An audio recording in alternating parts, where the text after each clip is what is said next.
اچھا اللہ رب العزت کو جب ایک انسان جانتا ہے تو اس کی زندگی میں کیا بدلاؤ آتا ہے, اسے کیا فائدہ ملتا ہے دنیاوی اعتبار سے؟ کیونکہ ہم تو ہمارے فطروں میں تو وہ ہے نا, لالچ ہے. اللہ رب العزت نے ہمیں لالچی فطرت پہ پیدا کیا گیا ہے, ہمارے اندر ہرس ہے,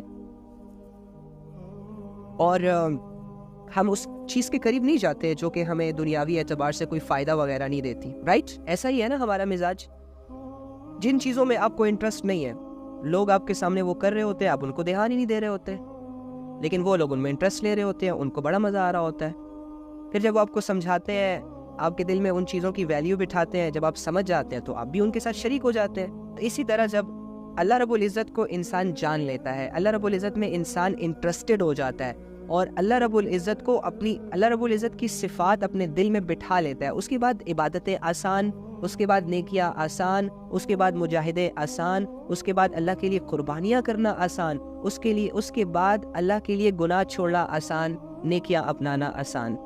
یقین کریں, یہ جو مشکل ہمیں فیل ہوتی ہے نا, اس کی یہ وجہ نہیں ہے کہ ہم کمزور ہیں, اس کی یہ وجہ نہیں ہے کہ ہمارے پاس ٹائم نہیں ہے. بس اس بات کو یاد رکھیے گا, یہ شیطان نے صرف ہمیں دھوکہ دیا ہوا ہے کہ یو آر سو ویک, تم کچھ نہیں کر سکتے, تم کسی قابل نہیں رہے, کیا فائدہ, تم تو ایک گناہ کرتے ہو, پھر دوسرا کر لیتے ہو, پھر تیسرا کر لیتے ہو. یہ صرف اور صرف اس کے بہکاوے ہیں جس میں آپ آئے ہوئے ہیں.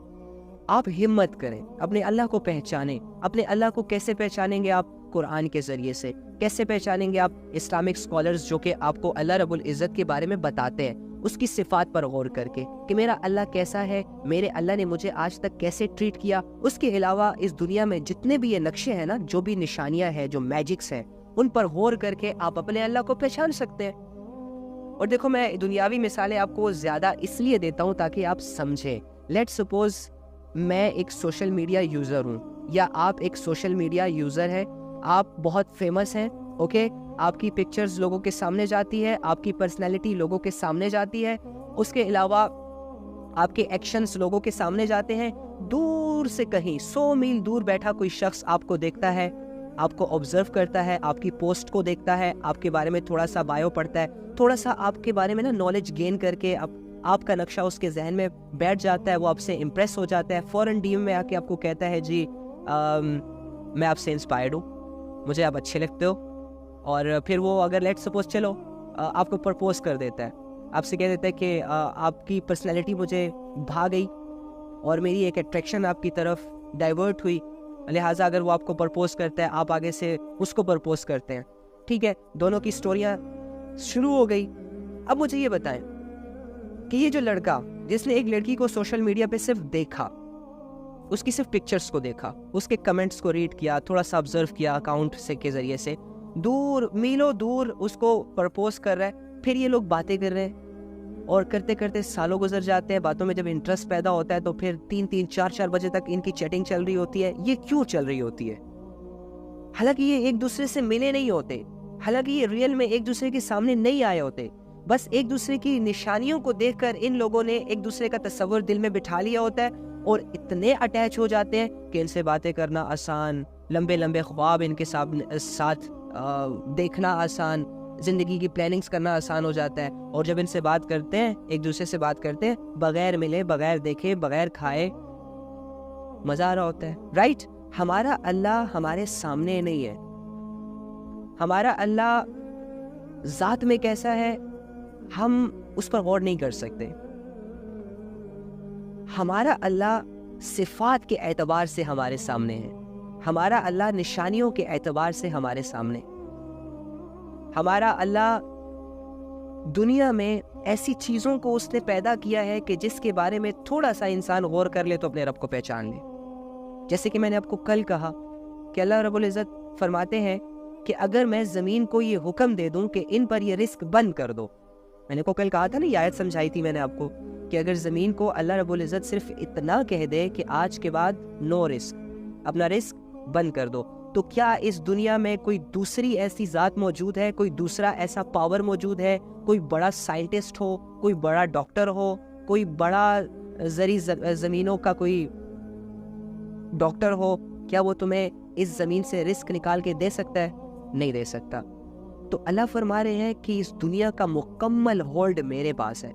تو جس کے پاس ہولڈ ہوتا ہے, غلامی کے وہی اس قابل ہوتا ہے نا کہ اس کی عبادت کی جائے. جس کے پاس ساری طاقت ہوتی ہے وہی اس لائق ہوتا ہے نا کہ اس سے اپنی کمزوریوں کو دور کروایا جائے. جس کے پاس کسی چیز کی کمی نہیں ہوتی, ٹھیک ہے, دینے کے بعد بھی کمی نہیں آتی, وہی اس قابل ہے نا کہ اس کے سامنے ہاتھ پھیلائے جائے. رائٹ, یہ ہمارا رب ہے. میں آپ کو ایک قصہ سناتا ہوں, اور یہ قصہ بہت میٹر کرے گا آپ کی لائف میں اگر آپ اسے غور سے سنیں گے. دیکھو, ہم اکثر نماز میں قل هو اللہ احد اللہ الصمد لم یلد ولم یولد ولم یکن لہ کفوا احد پڑھتے ہیں. رائٹ, ہر رکعت میں آلموسٹ پڑھتے ہیں. اور ایک صحابی کے بارے میں آتا ہے کہ وہ بھی ہر رکعت میں یہ سورت پڑھا کرتا تھا. تو کسی نے شکایت کر دی تھی نبی صلی اللہ علیہ وآلہ وسلم کو, یا رسول اللہ یہ ہر نماز کی ہر سورت میں سورہ اخلاص پڑھتا ہے. تو پوچھا کیوں, ایسا کیوں؟ تو فرمایا کہ یا رسول اللہ مجھے اس سورت سے محبت ہے, اس سورت سے مجھے محبت ہے. تو نبی صلی اللہ علیہ وآلہ وسلم ان سے کہتے ہیں کہ تمہاری اس سورت سے محبت تمہیں جنت تک لے جائے گی. یہ قل هو اللہ احد اتری کب, اس کے پیچھے کی ہسٹری کیا ہے؟ بہت ساری کتابوں میں ڈیفرنٹ روایات آتی ہیں, لیکن آج جو میرے سامنے آئی اور میں نے ایک عالم سے بھی اس کو کنفرم کیا, وہ مجھے بہت اچھی لگی. دیکھو, جو بعض کفار تھے نا جو نبی صلی اللہ علیہ وآلہ وسلم کے اگینسٹ تھے, جب ہمارے نبی صلی اللہ علیہ وآلہ وسلم لوگوں کو اللہ کی طرف بلا رہے ہیں نا کہ بھائی اللہ کی طرف آ جاؤ, ایک اللہ کی عبادت اختیار کر لو, یہ چھوڑ دو یہ گمراہیاں, چھوڑ دو یہ نفرتیں, چھوڑ دو یہ بیٹیوں کو زندہ درگور کرنا, یہ پتھروں کی عبادت کرنا, کیوں غلط عقیدوں کے ساتھ اس دنیا سے جانا چاہتے ہو, کیوں غلامیوں میں رہ کر, کیوں گمراہیوں میں رہ کر اس دنیا سے جانا چاہتے ہو, کیوں بڑے بڑے گناہوں کا بوجھ, کفر اور شرک جیسے ظلم کا بوجھ اپنے کندھوں پر لے کر اللہ کے سامنے جانا چاہتے ہو. ہمارے نبی صلی اللہ علیہ وآلہ وسلم ایک ایک انسان کے لیے اتنے فکر مند ہوا کرتے تھے کہ میں آپ کو بتا نہیں سکتا. ہمارے لیے اتنی فکر تھی ان کے دل میں یار, ہمارے لیے. ہمارے نبی صلی اللہ علیہ وآلہ وسلم بیٹھے بیٹھے ایک دن رو رہے ہیں. صحابہ نے پوچھا یا رسول اللہ اچانک سے کیوں رو رہے ہیں؟ فرمایا کہ میں دیکھ رہا ہوں کہ میری امت پر فتنے جو ہے وہ بارشوں کی طرح برسیں گے. کیا کریں گے؟ میری آنے والی امت پر, یعنی ہمارا ان کے سامنے الہام انہیں یہ ہوا کہ میری امت پر ایک ایسا دور آئے گا جب ان پر یہ فتنے بارشوں کی طرح برسیں گے. تو آج دیکھو نا یار, ہر جگہ فتنہ, ہر جگہ گمراہی کا رستہ آسان ہے کہ نہیں ہے, ہم اس دور سے جی رہے ہیں. تو کیا ہوا کہ نبی صلی اللہ علیہ وآلہ وسلم کی دعوت چل رہی ہے, مکہ میں بھی چل رہی ہے, مدینہ میں بھی چل رہی ہے, بہت سارے لوگ مسلمان بھی ہو رہے ہیں, بہت سارے لوگ اگینسٹ بھی ہو رہے ہیں. ایسا ماحول, ایسا انوائرمنٹ, بہت سارے لوگ مذاق بھی اڑا رہے ہیں. نبی صلی اللہ علیہ وآلہ وسلم کو معاذ اللہ مجنون, پاگل, پتہ نہیں کیا سے کیا کہہ رہے ہیں. ٹھیک ہے, تو کیا ہوتا ہے کہ ایک دفعہ کیا ہوا, ہمارے نبی صلی اللہ علیہ وآلہ وسلم ایک راستے سے گزر رہے ہیں, جا رہے ہیں, تو دیکھا کہ کفار کے بڑے بڑے جو سردار تھے نا ان کی ایک مجلس لگی ہوئی ہے, اور وہ مجلس ظاہری سی بات ہے ایک مزاج, انہوں نے ایک صورت اختیار کی ہوئی ہے. کتابوں میں آتا ہے کہ ناچ گانا چل رہا تھا, یا پھر شراب چل رہا تھا, یا آپس میں فضولیات چل رہی تھی. ہمارے نبی صلی اللہ علیہ وآلہ وسلم کا وہاں سے گزرنا ہوا, تو ان میں سے ایک سردار, ایک شخص نبی صلی اللہ علیہ وآلہ وسلم کو ایسے کر کے پکارتا ہے, او محمد, او محمد, تم جس رب کی طرف ہمیں بلا رہے ہو اس کا نسب کیا ہے, اس کا خاندان کیا ہے؟ چونکہ آپ کو پتا ہوگا کہ یہ جو نان مسلمز بتوں کی پوجا وغیرہ کرتے ہیں یا جو بھی کرتے ہیں, تو ان کے بتوں کا باقاعدہ ایک خاندان ہوتا ہے کہ یہ بڑا بت, یہ اس کی ماں تھی, یہ اس کی بہن تھی, پھر اس کا بھائی, پھر اس کی شادی ہو گئی, پھر ایسے ایسے ایسے. تو ان کے ذہنوں میں تو خدا کو لے کر وہ نقشہ تھا. تو ہمارے نبی صلی اللہ علیہ وآلہ وسلم پہ وہ ٹونٹ کرتے ہیں کہ تم جس خدا کی طرف ہمیں بلا رہے ہو اس کا نسب کیا ہے, اس کا خاندان کیا ہے, فیملی سسٹم کیا ہے, وہ کہاں سے آیا. اتنے کم عقل لوگ تھے وہ. ٹھیک ہے, تو ہمارے نبی صلی اللہ علیہ وآلہ وسلم ان کے سوال پہ کچھ نہیں بولتے, خاموشی کے ساتھ چلے جاتے. وہ لوگ اس بات کا ناجائز فائدہ اٹھا کر ہنسنے لگ جاتے ہیں, کہکا لگاتے ہیں, ایک دوسرے کو مخاطب کر کے کہتے ہیں ہاں یہ دیکھو, یہ ہمیں اس رب کی طرف بلا رہا ہے جسے یہ خود ہی نہیں جانتا.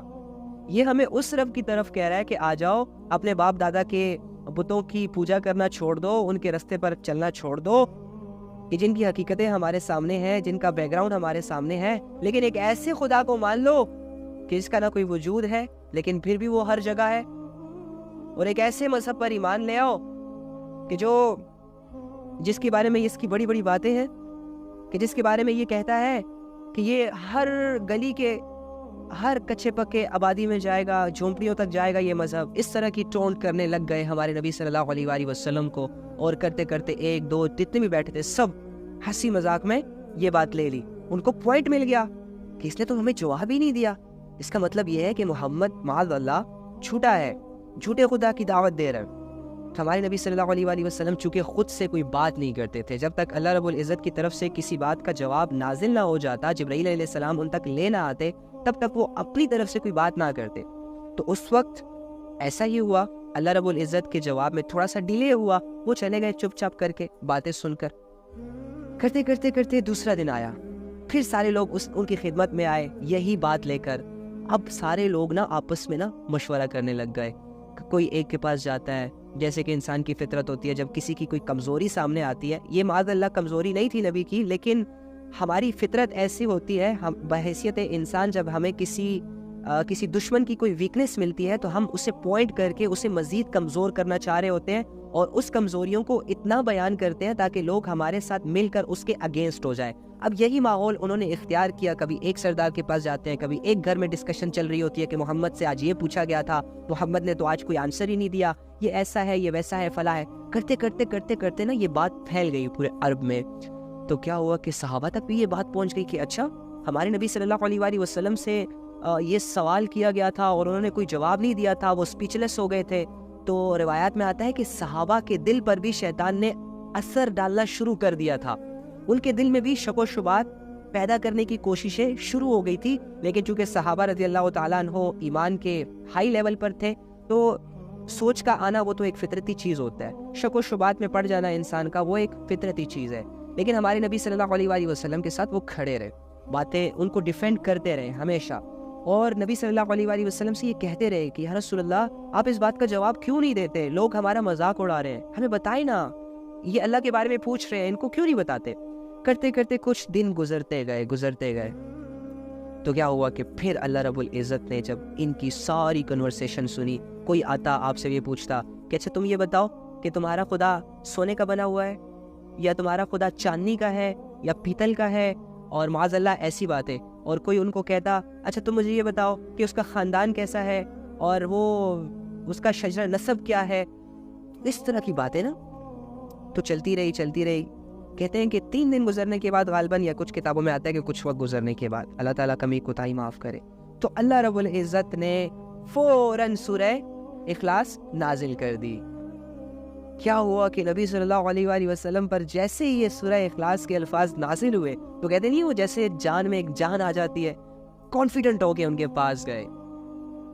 جب ان کے پاس گئے یہ الفاظ جب نازل ہوئے, قل هو اللہ احد اللہ الصمد لم یلد ولم یولد ولم یکن لہ کفوا احد. جب نبی صلی اللہ علیہ وآلہ وسلم کے پاس حضرت جبرائیل علیہ السلام یہ وحی لے کر آئے, اللہ کا تعارف لے کر آئے, تو نبی صلی اللہ علیہ وآلہ وسلم سمجھے, جان میں جان آئی, کانفیڈنٹ ہو کے نکل پڑے, خوش ہو کے نکل پڑے, چہرے پہ مسکان کہ آج میں جواب دوں گا, آج پوچھیں میں دوں گا جواب, آج میں اپنے رب کے بارے میں بتاؤں گا. جب چل رہے ہیں تو دیکھتے ہیں سارے شاعر بیٹھے ہوئے ہیں, سارے سردار بیٹھے ہوئے ہیں, اسی طرح پکارتے ہیں لو جی آ گیا وہ محمد جو ایک ایسے خدا کی طرف بلا رہا ہے کہ جس خدا کا اسے ہی نہیں پتا, یہ ہمیں ایسے خدا کی دعوت دے رہا ہے. ہنس رہے ہیں. ہمارے نبی نے ان کی طرف دیکھا اور ان سے کہا قل هو اللہ احد, اے نبی کہہ دو ان سے, یہ جو پوچھتے ہیں نا کہ اللہ کون ہے, بات یہ ہے کہ اللہ ہر لحاظ سے ایک ہے, احد. اب احد کی ایک اتنی بڑی تفسیر ہے, اگر میں آپ کو اس میں لے جاؤں تو شاید رات گزر جائے, لیکن شارٹ یہ کہ جیسے ہم کہتے ہیں نا کہ موبائل ہمارے پاس ایک ہے, ہم کہتے ہیں نا موبائل ہمارے پاس ایک ہے, لیکن موبائل کے اندر بہت ساری ٹیکنالوجیز مل کر ایک چیز کو, بہت سارے اشیاء مل کر ایک چیز بناتی ہے, اسے کہتے ہیں واحد. اور احد اسے کہتے ہیں کہ جو بالکل ہر طرح سے, کسی کی ملاوٹ سے, کسی کی مدد سے, کسی سورس, کوئی چیز اس سے پاک. تو اللہ رب العزت کیا ہے, وہ ہر لحاظ سے ایک ہے, کوئی دوسرا ہے ہی نہیں کہ اس سے اس کی تشبیہ دی جائے کہ ہاں اللہ اس جیسے. پھر اللہ فرماتے ہیں اللہ الصمد, اللہ ہی ایسا ہے کہ سب اس کے محتاج ہیں. اور وہ کسی کا محتاج نہیں. چونکہ وہ شاعر تھے, وہ سمجھتے تھے قرآن کو کہ یہ کیسی ذات ہے بھائی جو ہر لحاظ سے ایک ہے, ادھر واحد نہیں ہے بلکہ احد ہے. تو حیران ہو گئے, ہکے بکے ہو گئے کہ یہ کیسی بات کر رہا ہے, وہ ظالم یہ کیا کہہ دیا. ایک دوسرے سے کہہ رہے ہیں ٹھیک ہے یہ محمد نے ہمیں کیا کہہ دیا, قل هو اللہ احد, کہ وہ اللہ جس کے بارے میں ہم پوچھ رہے ہیں وہ ایک ہے, اللہ الصمد, اور وہ ایسا ہے کہ سب اس کے محتاج ہے. یعنی اس دنیا میں جو بھی چیزیں ہیں سب اس کی محتاج ہے. انسان اسی کے محتاج, چرند پرند اسی کے محتاج, زندگیاں اس کی محتاج, رینگنے والے اڑنے والے, سمندر, پہاڑ, زمین, آسمان, چاند, ستارے, گلیکسی, ہر چیز اسی کی محتاج ہے. یعنی اسی کی مرضی سے سب چل رہا ہے, یعنی جیسے وہ چاہے گا ویسے ہی ہوگا.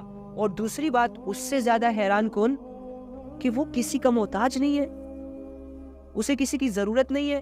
اس سارے نظام کو چلانے کے لیے, انسانوں کو پیدا کرنے کے لیے, پھر کھلانے کے لیے, پھر سلانے کے لیے, پھر خوش کرنے کے لیے, پھر مارنے کے لیے, مارنے کے بعد دوبارہ زندہ کرنے کے لیے, اس پوری دنیا کے نظام کو چلانے کے لیے, یہ رات کو لانے کے لیے, یہ دن کو لانے کے لیے, یہ بارشوں کو برسانے کے لیے, یہ سمندروں کو اپنے رخ پر چلانے کے لیے, یہ پہاڑوں کے حجم کو زمین کے اوپر برقرار رکھنے کے لیے, زمین کے اندر جتنی بھی اشیاء ہے لاوے کو مینٹین رکھنے کے لیے, پانی کو مینٹین رکھنے کے لیے. اور یہ ساری چیزیں کرتے ہوئے ہمارے رب کو کسی کی مدد کی ضرورت ہی نہیں ہے, وہ کسی کا محتاج ہی نہیں ہے. تو حیران ہو گئے, آنکھیں پھٹی کے پھٹی رہ گئی کہ آج یہ محمد صلی اللہ علیہ وآلہ وسلم کیسی باتیں کر رہا ہے, ان کا تو ہمارے پاس تو کوئی جواب ہی نہیں ہے. یہ تو ایک ایسی شاعری ہے کہ اس کا تو ہم جواب ہی نہیں دے پاتے. جیسے کہ میں نے آپ کو کہا کہ عرب میں پسندیدہ مشغلہ یہ ہوتا تھا کہ وہ ایک دوسرے کے ساتھ کمپٹیشن کرتے تھے شعر و شاعری کی. ایک نے شاعر بولا تو ایک نے شاعری پیش کی تو دوسرے نے اس کے جواب میں ایسی شاعری پیش کی کہ سامنے والے بندے کو ہار ہو گئی. لیکن چونکہ قرآن کے بارے میں ان کا یہ عقیدہ تھا کہ محمد صلی اللہ علیہ وآلہ وسلم شاعر ہے, یہ تو کوئی ایسے بلیغ شاعر ہے کہ ایسی باتیں کرتے ہیں کہ لوگوں کو اپنے بس میں کر لیتے ہیں, لوگوں پر جادو ہو جاتا ہے ان کے بول کا. لیکن وہ کیا جانے کہ یہ کلام اس رب کی طرف سے نازل ہو رہا ہے جو رب ساری انسانیت کو اپنی طرف بلا رہا ہے, جو رب ساری انسانیت کو جنت کا وارث بنانا چاہ رہا ہے, جو ساری انسانیت پر بڑا مہربان ہے, جو ساری انسانیت پر بڑا رحیم ہے, جو ساری انسانیت کا دوست ہے, جو ساری انسانیت کا سہارا ہے. ان کمقلوں کو کیا خبر تھی اس بات کی. تو جب ان کو کہا اللہ الصمد, وہ اور ہکے بکے رہ گئے. اور ایک کتاب میں تو آتا ہے کہ کچھ شاعروں کے ہاتھ میں شراب کے گلاس تھے. جب انہوں نے یہ کہا کہ اللہ الصمد, اور جب اسی طرح یہ آیتیں ان کے سامنے پڑھی جا رہی تھی تو ان آیتوں کا ان پر اتنا اثر ہوا کہ وہ جیسے کہ وہ ہکے بکے ہو کر ان کے ہاتھوں سے وہ گلاس گر گئے تھے, حیران ہو گئے تھے. لم یلد ولم یولد, نہ اس کی کوئی اولاد ہے اور نہ وہ کسی کی اولاد ہے. اب یہاں پر آ کر ان کے سامنے تو یہ سارا کانسیپٹ تھا نا کہ جی یہ بڑا بت ہے, پھر یہ اس کی بیوی ہے, پھر یہ اس کے کیا کہتے ہیں اس کے بچے ہیں, ان کی بھی پوجا کرو, ان کی بھی پوجا کرو, ان کی بھی پوجا کرو, ان کا یہ خاندان ہے, ان کا یہ پردادا ہے. ان کے سامنے تو یہ چیزیں ہوتی تھی. لیکن جب محمد صلی اللہ علیہ وآلہ وسلم اپنے رب کا تعارف لایا اور اس تعارف میں ان کو یہ کہا کہ میرا رب جو ہے نہ کسی کی اولاد ہے اور نہ اس کی کوئی اولاد ہے, تو حیران ہو جاتا ہے نا بندہ کہ سیریسلی, اچھا, حیران ہو جاتا ہے بندہ, کنفیوز ہو جاتا ہے بندہ. اور آخری جملہ جب نبی صلی اللہ علیہ وآلہ وسلم نے پیش کیا, وَلَمْ يَكُنْ لَهُ كُفُوًا أَحَدٌ, اور اس کے جوڑ کا کوئی بھی نہیں ہے. یعنی تم لوگ تو جس خدا کو پوچھتے ہو, جن بتوں کو پوچھتے ہو سکتا ہے تم ان کی ایک ہی خدا کی 10 مورتیاں بناؤ اور الگ الگ تھوڑی سی بناؤ اور سامنے رکھو اور پھر کہو ارے یہ تو اس بھگوان جیسا ہے, ارے یہ تو اس بھگوان جیسا ہے, ارے یہ تو اس انسان جیسا ہے, یہ تو اس انسان جیسا ہے. میرا رب ایسا ہے کہ اس کے جیسا کوئی ہے ہی نہیں کہ جس سے اس کو کمپیئر کیا جائے کہ یہ رب ایسا ہے, اس کی طرح ہے. اور اس کے جوڑ کا کوئی بھی نہیں, کوئی اس کا ہم سفر نہیں, کوئی اس کا ثانی نہیں. وہ اکیلا سارے کام سر انجام دے رہا ہے, اسے کسی کی ضرورت نہیں. تو اس سورہ کو سننے کے بعد کتابوں میں آتا ہے کہ بہت سارے شاعر نبی صلی اللہ علیہ وآلہ وسلم کے پاس بعد میں چھپ کر آئے اور ان سے یہ کہا کہ اے محمد یہ شاعری نہیں ہو سکتی، یہ انسان کی باتیں نہیں ہو سکتی، ہمیں بتاؤ کہ یہ تم نے کہاں سے سیکھا، ہمیں سکھاؤ۔ تو اس نے کہا یہ میرے رب کی طرف سے اتاری ہوئی آیتیں ہیں جن پر میں ایمان لایا ہوں، مسلمان ہو جاؤ، کلمہ پڑھ لو، آخرت پر ایمان لے آؤ، مرنے کے بعد ایک زندگی ہے، اس کے لیے تیاریاں شروع کر دو۔ چنانچہ کتابوں میں آتا ہے کہ بہت سارے لوگ اس وقت مسلمان ہو گئے تھے سورہ اخلاص کے اترنے سے۔ یہ وہ سورہ ہے جس میں اللہ رب العزت نے ہمیں بتایا ہے، کبھی ٹائم ملے تو اس کی تفسیر کو ضرور پڑھیں، سنیں، اور اللہ رب العزت کو جانے کہ ہمارا رب ذات و صفات کے اعتبار سے کیسا ہے۔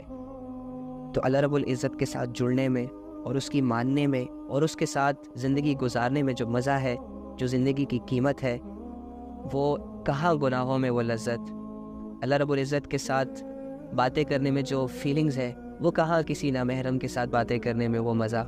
سمجھ رہے ہیں آپ لوگ؟ بس عقل مند بنے، عقل مندی کے رستے کو اختیار کریں، اپنی زندگی میں موجود ہر گمراہی کو، ہر گناہوں کو جڑ سے کاٹ دیں۔ تم لوگ کر سکتے ہو، یہ نہیں کہ تم لوگ نہیں کر سکتے، تم لوگ بہت مضبوط ہو، تم لوگوں کے اندر بہت بڑا شعور ہے، علم ہے، اور دوسری بات، سب سے قیمتی بات، تمہارے ہر نیک ارادے، تمہارے ہر نیک عمل میں تمہارے ساتھ تمہارے اللہ کی مدد شامل ہو جائے گی، جس کی وجہ سے تمہارے لیے بڑے بڑے مشکل کام بھی آسان ہو جائیں گے۔ اس بات پر یقین رکھو، اپنے رب کو اس دنیا میں راضی کرنا ہے، یہی اپنا مقصد بناؤ، اپنے رب اور نبی صلی اللہ علیہ وآلہ وسلم کے حکموں کے مطابق اپنی زندگی گزارنا ہے، یہی ہمارا کرائٹیریا ہے۔ ہمیں لوگوں کے پیچھے نہیں چلنا، ہمیں دنیا کے ریتی رواجوں سے متاثر نہیں ہونا، ہم نے لوگوں کو دیکھ کر اپنی زندگیوں کے فیصلے نہیں کرنے۔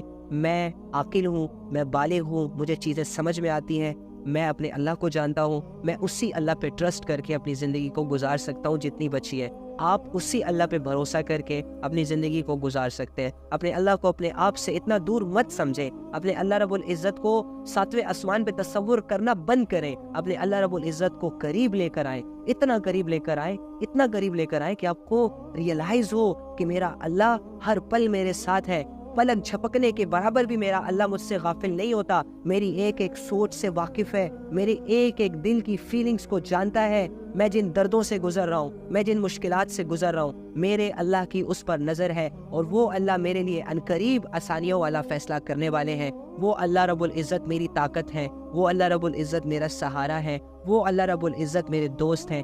ایسی باتیں کر کے خود کو سمجھائیں، ایسی باتوں سے آپ اپنے اندر کے ایمان کو بڑھا سکتے ہیں، آپ اپنے کمزور سے جسم کو طاقتور بنا سکتے ہیں، آپ اپنے کمزور سے حوصلوں کو بڑا حوصلہ بنا سکتے ہیں۔